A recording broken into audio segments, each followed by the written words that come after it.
two of my favorite things in life are traveling and flying airplanes, which is why I have partnered with a couple of friends on owning and restoring one of the most rare, interesting designs in aviation history.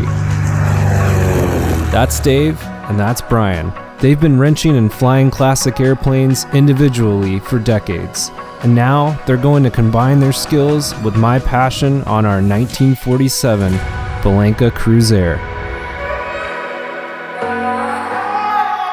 After numerous attempts to find the right airplane, we received a promising lead from a Waco specialist in Battle Creek, Michigan.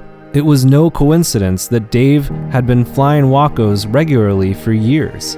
So as the facts kept unfolding, we were ready to make it happen. Our story begins with booking a trip to go look at the airplane in person, with the intention to bring it back home to St. Augustine, Florida. Dave and I took an airliner from sunny Florida to a much cooler Detroit, Michigan. What's that white stuff?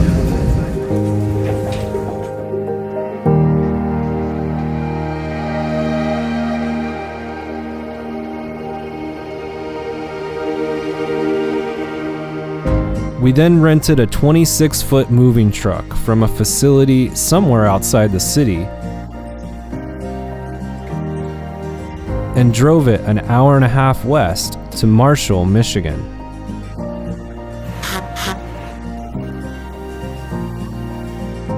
Upon arriving to Brooks Field and meeting the owner, it was time to inspect and assess everything. Dave thoroughly looked at the wooden wings, checking for any signs of wood rot, and we made sure all of the parts were there. It was a huge relief to find that everything was about how we expected it to be.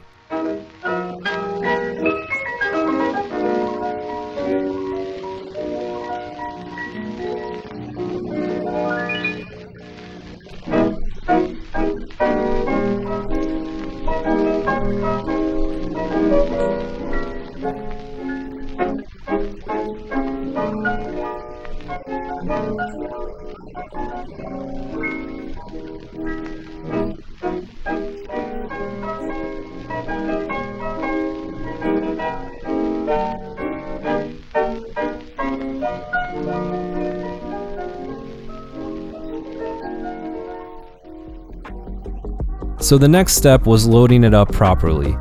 To ensure it was going to be transported without any further damage being done, we rented 24 furniture pads and bought ratchet straps, pillows, rope, zip ties, and some other hardware. We got to work with the help of 2 other people. The truck bed was way too high, so getting the fuselage into it required some creativity from Mary, the previous owner.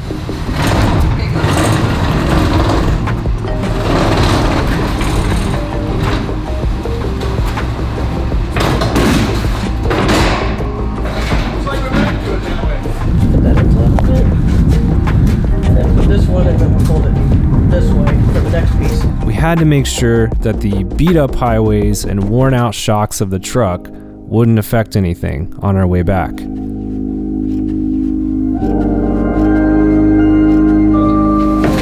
Good job. So much fun. We knew we had the right size truck when it was filled all the way to the door.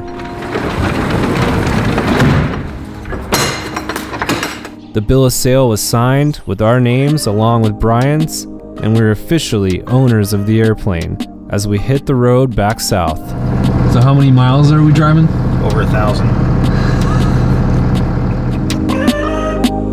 Every time we would stop to get fuel, we opened up the back and had to contest an obstacle course to be sure that nothing had moved or become undone. Are you gonna come back left or right? Looking good? Everything was going smooth besides our ride and the front of the truck. Made it to Chattanooga, Tennessee that night at 4 a.m. I couldn't design a more uncomfortable truck. Help me. The next morning, we completed the rest of the drive through Atlanta and back home to St. Augustine. Dave got her done. Get her done, Dave. Drive safe. Brian was waiting with a bottle of red wine.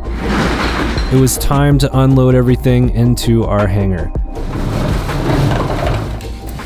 which again required a bit of thoughtful engineering for the fuselage.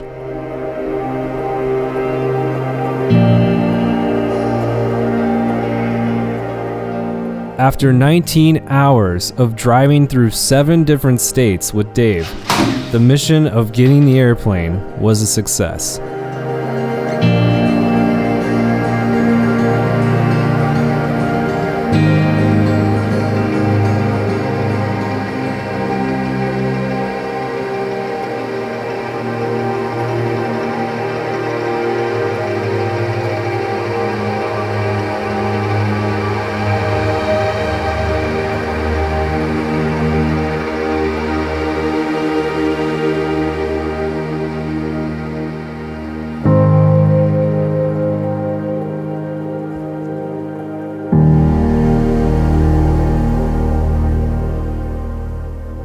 Got 50 yards of polyfiber Stitz fabric. Here's all the plumbing for the exhaust. Check out these end plates. For the most part, the interior in here, they did a really good job. The carpet, we've been talking about changing that to black. This is really funny, an ashtray. And there's a speaker up here.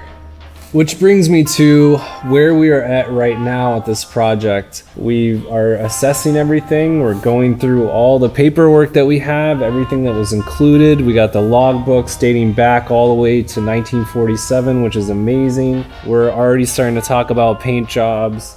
A lot of cleaning, a lot of organizing, wiping everything down. We're gonna try to get this thing covered as soon as possible. Get the fuselage covered, get the wings covered. That's really the next goal. I would say like at least 6 months of work where it was already done for us. You know, the problem with these airplanes is you can get one that already has fabric on it, and you might buy the airplane for $20,000-$30,000, and to do it right, you're gonna have to end up stripping all that. It's gonna be a mess. It's gonna be a lot of work to get it to this state that it's in now. So we were very fortunate with finding this project. There's a couple of parts missing, but for the most part, we have all the parts that we need. We're gonna try to keep as much of the original character of this airplane as we can with some modern influences. We're not trying to make an Oshkosh award winner, but it may be close. And hopefully we're gonna have this done sometime this year in 2020. I know that's pretty ambitious, but as quick as we can, but also get it done right. I'm very, very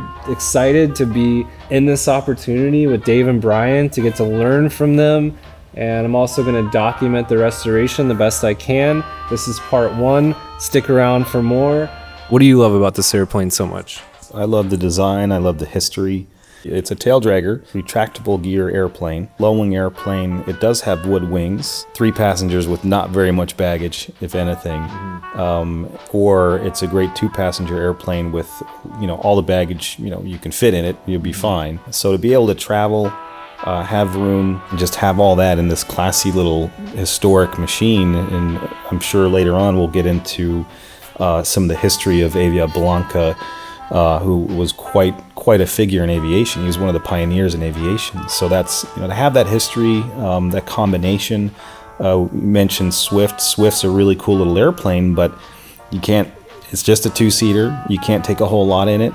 And once I found, which is amazing because I know airplanes, and once I looked into this machine, and Brian's the one that mentioned it. He mentioned it to me years ago, and I never considered it. But once I looked into it and looked at the numbers and everything else I've mentioned, and I thought that's a really neat airplane. And we'll be here tomorrow. Second home. Yeah, this is now our second home. We'll be here tomorrow morning, and Dave will probably be here every night. Probably. It will be neat to have the wings on and the undercarriage in there. It's gonna make a big difference as far as looking at it. Stay tuned for part 2. I don't know when that'll be, but when I feel like it's time to do an update, we'll have another video soon, probably in the next month or 2.